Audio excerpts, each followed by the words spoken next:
Willkommen beim C3-Radio, dem entwicklungspolitischen Radio aus dem Zentrum für internationale Entwicklung. Mein Name ist Jakob Hallinger und wir sprechen heute über jene Rohstoffe, ohne die unser Alltag kaum vorstellbar wäre. Erdöl, Erdgas, Lithium, Kupfer oder Kobalt. Genauer gesagt wollen wir über deren Abbau und Förderung sprechen. Darüber, welche Folgen dieser für die Natur und für die Menschen vor Ort, aber auch für die globale Ungleichheit hat. Extraktivismus nennt sich der Begriff dazu. Aber was bedeutet das genau? Worin unterscheidet sich die Förderung fossiler Energien vom Abbau von Rohstoffen für die Energiewende? Wie gut steht die EU im Vergleich zu China und den USA da? Und wie geht es den Menschen in den Abbaugebieten? Dazu hören wir zuerst Thea Riofrancos. Sie ist Politikwissenschaftlerin, lehrt am Providence College in den USA und hat im vergangenen Jahr das Buch Extraction: The Frontiers of Green Capitalism veröffentlicht. Riofrancos war vor kurzem zu Gast bei einer Veranstaltung im Bruno-Kreisky-Forum in Wien, wo sie mit meiner Kollegin Simela Papatheophilou über die Folgen des Extraktivismus gesprochen hat. Hören wir rein.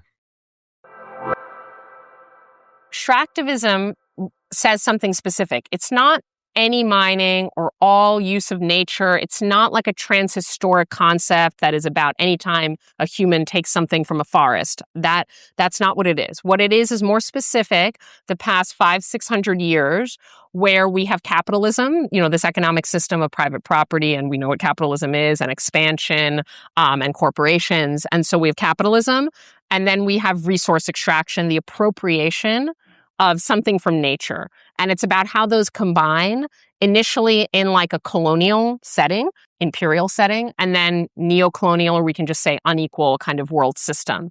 And so that's what extractivism is. It's a type of extraction with capitalist social relations that is planetary in scale and that originates from colonial conquest and kind of maintains that inequality.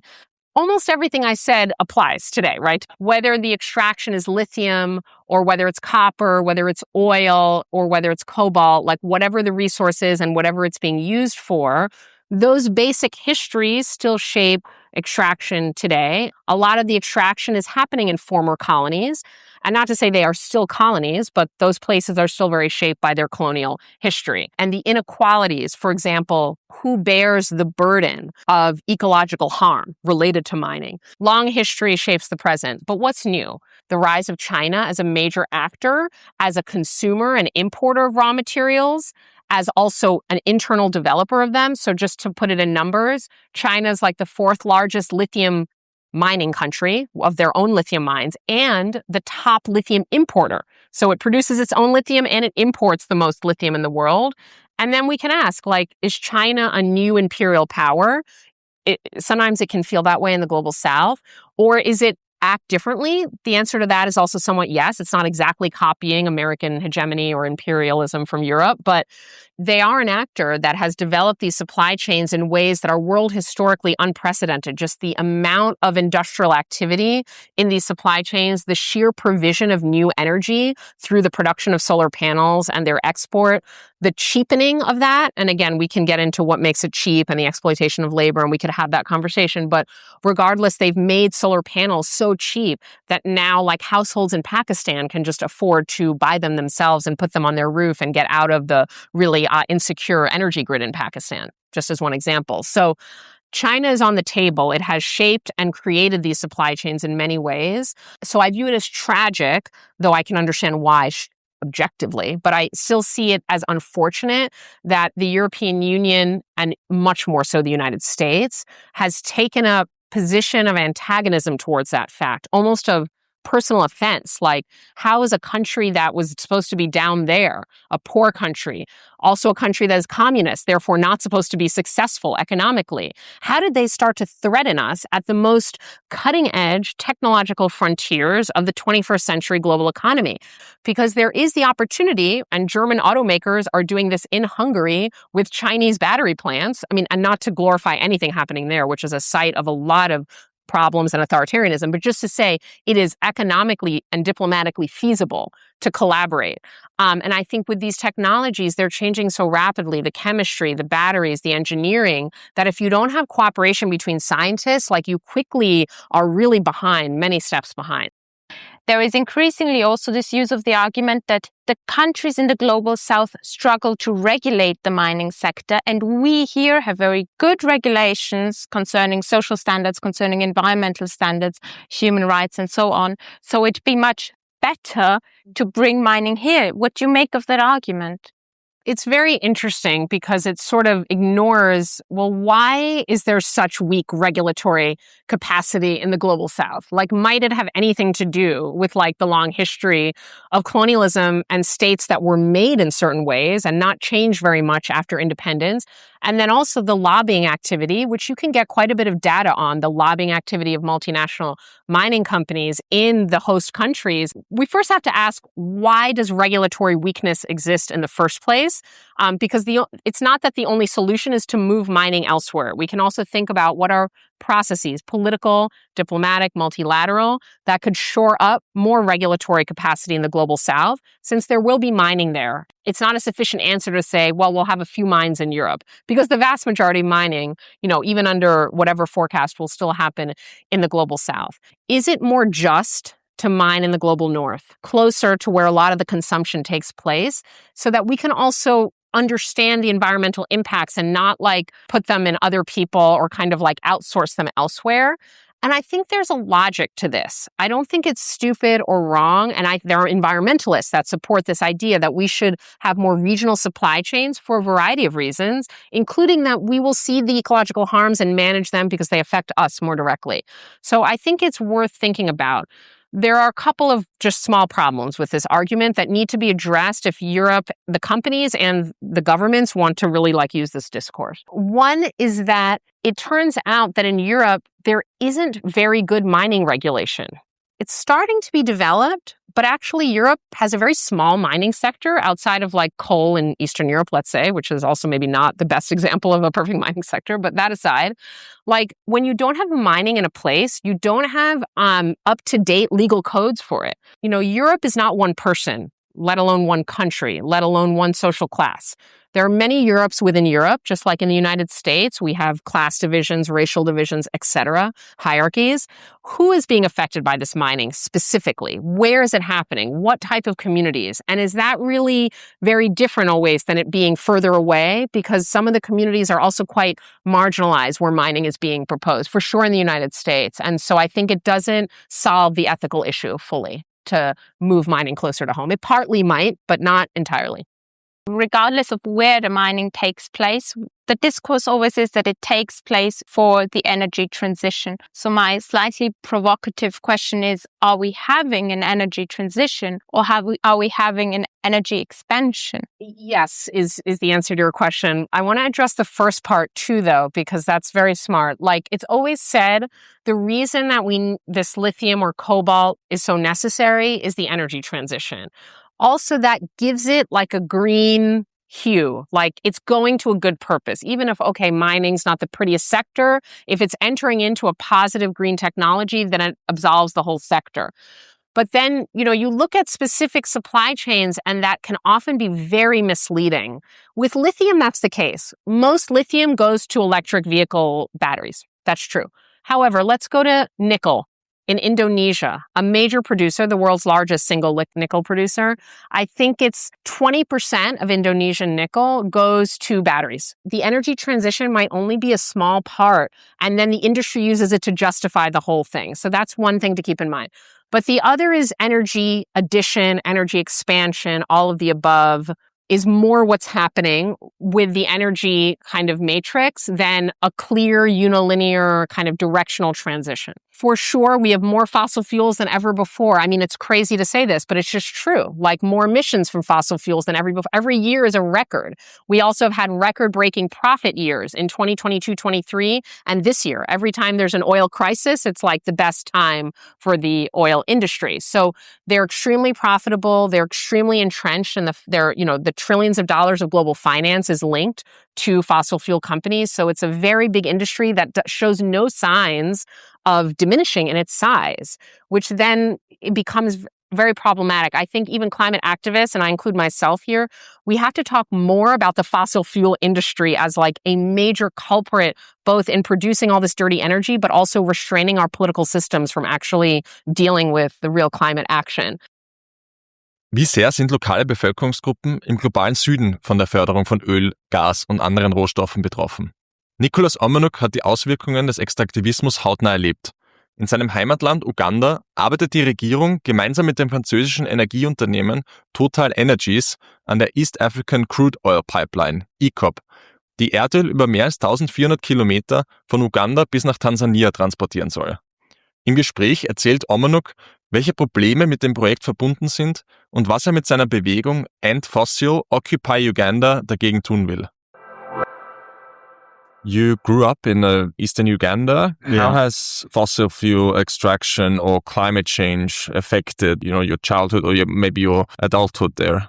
It has affected me in many ways. So when I was around 15 years old, I had to work together with my other siblings to support in livestock keeping. And during those times, we had to work hard to be able to get financial means to go to school from our parents. But around 2015, it was so difficult to access water because the nearby boreholes that we had and the water wells that were there were not there anymore because they are dried up. So we had to walk longer distances. So initially we had to just go 5 minutes walk or 10 minutes walk to the water source.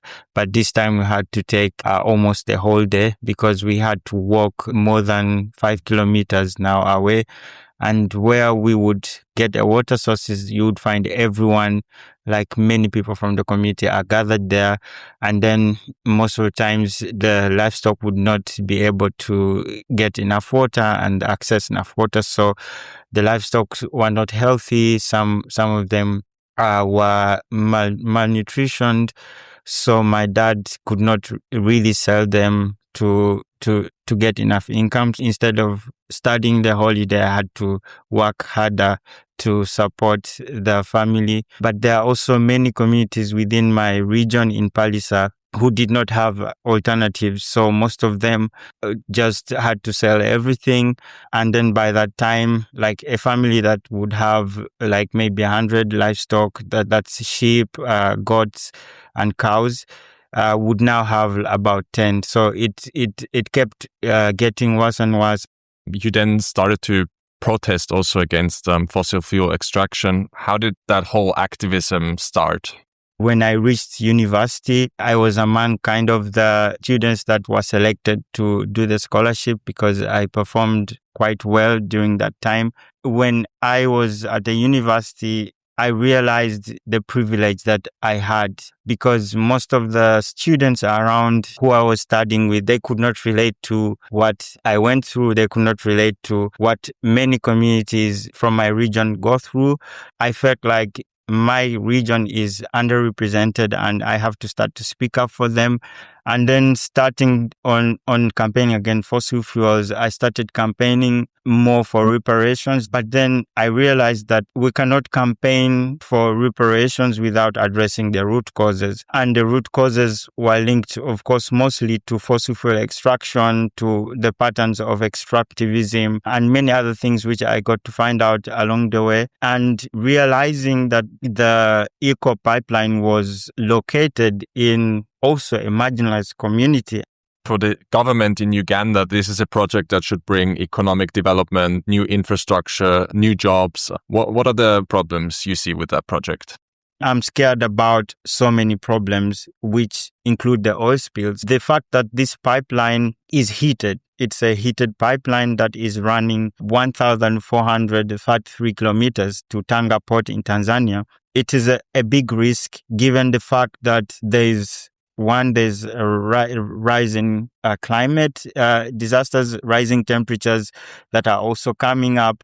And then other thing is also the fact that when an oil spill happens, it's going to affect many communities around and many water bodies. So when you look at Lake Albert, it holds one of the oil wells, which is Kingfisher. So when you look at Lake Albert itself, it is home to many biodiversity, I would say, like fish, like also communities that live around there. They survive on fishing. And ever since the project started, there was restrictions to fishing. What happened is that many communities were looked at as spying against the project, so they kind of stopped them. And besides that is also the displacement, which has already happened. More than 13,000 people were displaced because of the project, and more than 100,000 people will be affected. They are going to be affected in different ways. So they will not be allowed to, for example, fish on the lake, which is already happening. Other communities will not be allowed to access freely their land. If they are grazing, communities who are grazing, they will not be allowed to graze around the land.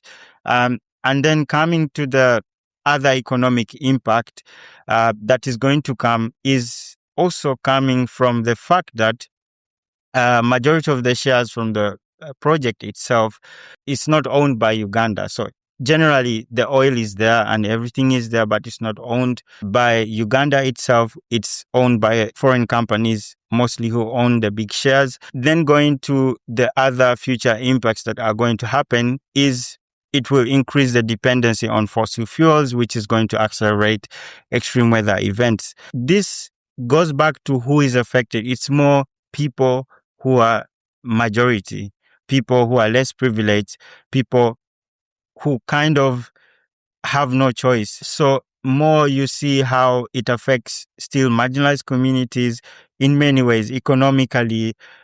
When you look at also the environmental effect, the climate effect, it's just a destructive source of energy that we are relying on a finite planet. It's also not about the fossil fuel companies, it's also about the companies that are linked to the extraction of, for example, materials used to make renewable sources of energy. It's also the same kind of companies that are supporting it. And at the same time, it is also repeating the pattern of extractivism, a pattern of exploitation.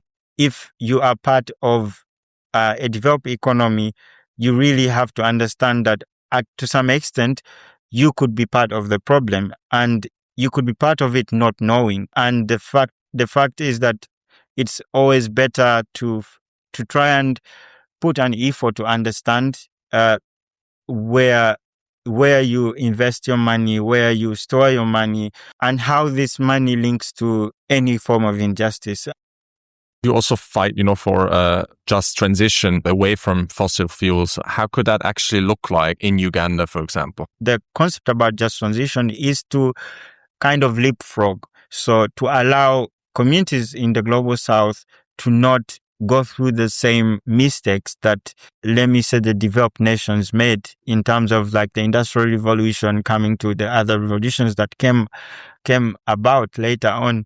It's more that the countries in the global south have to go straight to transition to renewable energy, and this transition has to make sure that it benefits the communities. So a just transition is about the communities having the value addition industries. For example, if the lithium is extracted from the community, let it be made to make batteries from the communities to kind of also help the economies grow. It's about economic growth. It's about jobs, creating jobs. When a lithium plant is built or a solar plant is built in the area, it's not just going to benefit companies that invest there. It's also going to benefit the communities who are going to get jobs to work there. It's going to boost their economy, and it's going to ensure that there is good trade, like fair trade, that, okay, we have something and we are trading something with also the other countries, and there's equal benefit, I would say. Auch die EU will ihren Zugang zu kritischen Rohstoffen verbessern, die sie für die Energiewende braucht. Ein Mittel dafür sind sogenannte strategische Partnerschaften mit ressourcenreichen Drittstaaten. Wie sinnvoll oder problematisch sind solche Partnerschaften? Darüber sprechen wir mit Simela Papatheophilou. Sie forscht an der ÖFSE zu juristischen Aspekten bei globalen Lieferketten und hat im vergangenen Jahr eine Studie zu dem Thema mitveröffentlicht. In der Öffentlichkeit ist ja immer wieder die Rede von kritischen Rohstoffen, die wir für die Energiewende brauchen. Um diesen Bedarf jetzt an diesen kritischen Rohstoffen zu decken, hat die EU strategische Partnerschaften mit einigen Ländern, wie zum Beispiel Chile oder Ruanda. Um was geht's denn in diesen Partnerschaften genau? Es sind derzeit 14 solche strategischen Partnerschaften, wo es konkret um Rohstoffe geht. Bei den Rohstoffpartnerschaften ist es so, dass diese 14 Partnerländer sehr, sehr unterschiedlich sind, aber trotzdem der Aufbau der strategischen Partnerschaften immer gleich ist. Das heißt, es geht immer um den Aufbau gemeinsamer Wertschöpfungsketten, Kooperation in Forschung und Entwicklung, Unterstützung bei den ESG-Standards, also Standards zur Umwelt-, Sozialstandards und Governance-Standards und Förderung von Finanz- und Investitionsinstrumenten. Was man grundsätzlich sagen muss zu den strategischen Partnerschaften ist, das sind reine politische Absichtserklärungen, die hier die EU auf der einen Seite und ein anderer Staat auf der anderen Seite abschließen. Das heißt, das sind nicht so wie Handelsabkommen verbindliche Verträge. Das heißt, die kann man nicht einklagen. Das ist in vielen Fällen leider wirklich nur geduldiges Papier. Ein Grund, wieso man die jetzt vermehrt abschließt, ist, dass die Kommission das in anderen Politikbereichen, nämlich im Migrationsbereich, gemerkt hat, die kann man viel leichter abschließen als Verträge, weil man sich nicht an die ganzen Regeln für den Abschluss von Verträgen halten muss. Das heißt, man braucht nicht die Unterschrift des Rats, man braucht nicht die Zustimmung des Parlaments. Um welche Rohstoffe geht's denn da jetzt genau? Es gibt leichte Unterschiede. Bei 2 von den Rohstoffpartnerschaften wird zum Beispiel Wasserstoff explizit erwähnt. Eins dieser Partnerländer ist Namibia, da gibt es ja auch konkrete Projekte mit Wasserstoff. Meistens werden einfach nur Rohstoffe generell genannt oder es wird eine etwas nichtssagende Formulierung von Sustainable Raw Materials, also nachhaltigen Rohstoffen verwendet, womit einfach nur klargestellt werden soll, es soll jetzt nicht um Öl und Gas gehen. Die EU bzw. die Europäische Kommission betont ja immer wieder, dass auch die Partnerländer von diesen Partnerschaften profitieren sollen. Inwiefern denn genau?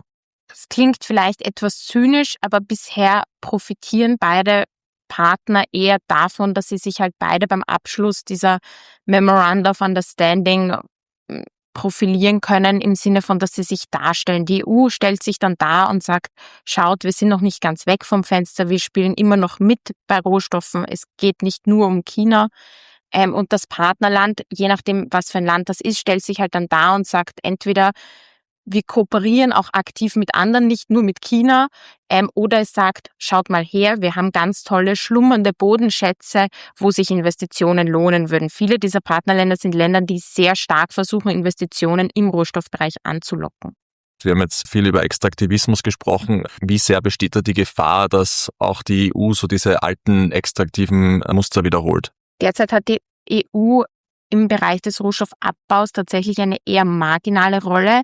Das heißt aber nicht, dass die EU mit Extraktivismus nichts am Hut hat, sondern das heißt nur, man hat diese Wirtschaftszweige einfach outgesourced. Man hat das China überlassen, weil das ist schmutzig, das möchte man nicht machen. Man hat sich damit zufrieden gegeben und die Vorteile darin gesehen, Produkte schon in einem sehr späten Stadium in der Lieferkette aus China zuzukaufen. Erst in den letzten Jahren mit Überlegungen der strategischen Autonomie etc.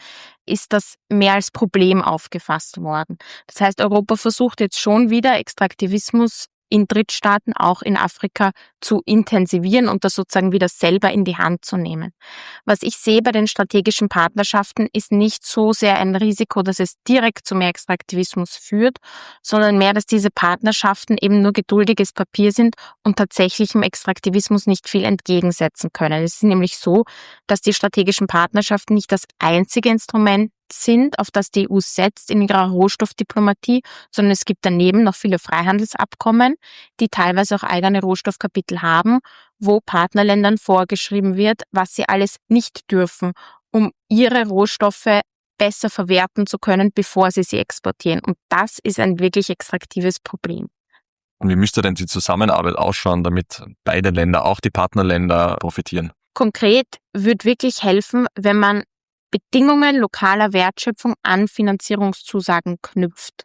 Da geht es um Local Content Requirements, da geht es um viele Dinge, die die EU jahrzehntelang negiert hat, gesagt, das wollen wir nicht, das ist nicht vereinbar mit der liberalen Welthandelsordnung, die EU aber in den letzten Jahren auch innerhalb von Europa stark pusht, zum Beispiel im Industrial Accelerator Act.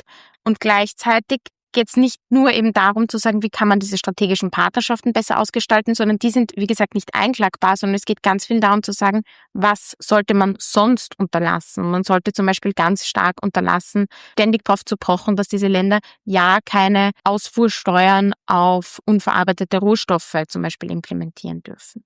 Jetzt haben wir schon sehr viel über den Abbau, eben die Beschaffung von solchen Rohstoffen gesprochen. Ein anderes Thema, um überhaupt weniger Rohstoffe zu brauchen, ist Recycling und Kreislaufwirtschaft. Wie wichtig ist das denn in Europa und was kann die EU dafür noch tun? Hier schließt sich in gewisser Weise wieder der Kreis zurück zu Thea Riofrancos, die das immer wieder betont. Ja, wir brauchen Rohstoffe für die Energiewende, aber wie viel mehr Rohstoffe wir brauchen, hängt davon ab, was für eine Energiewende wir machen. Ganz vereinfacht gesagt, ich brauche einfach viel mehr Lithium, wenn ich jedes Auto einzeln elektrifizieren möchte, als wenn ich sage, ich elektrifiziere einen Bus. Und Kreislaufwirtschaft ist ein total wichtiges Thema, aber auch ein total unterbeleuchtetes Thema. Und ich würde wirklich dafür plädieren, das in einem sehr weiten Sinn zu sehen. Recycling ist ein Teil davon, ein wichtiger Teil davon, aber ein genauso wichtiger Teil ist, dass von Anfang an mitgedacht wird, die Suffizienz. Wie viele Produkte brauche ich eigentlich wirklich? Wie muss ein Produkt ausgestaltet sein, damit es lange hält, damit es recycelt werden kann, damit möglichst viele von einem Produkt profitieren können?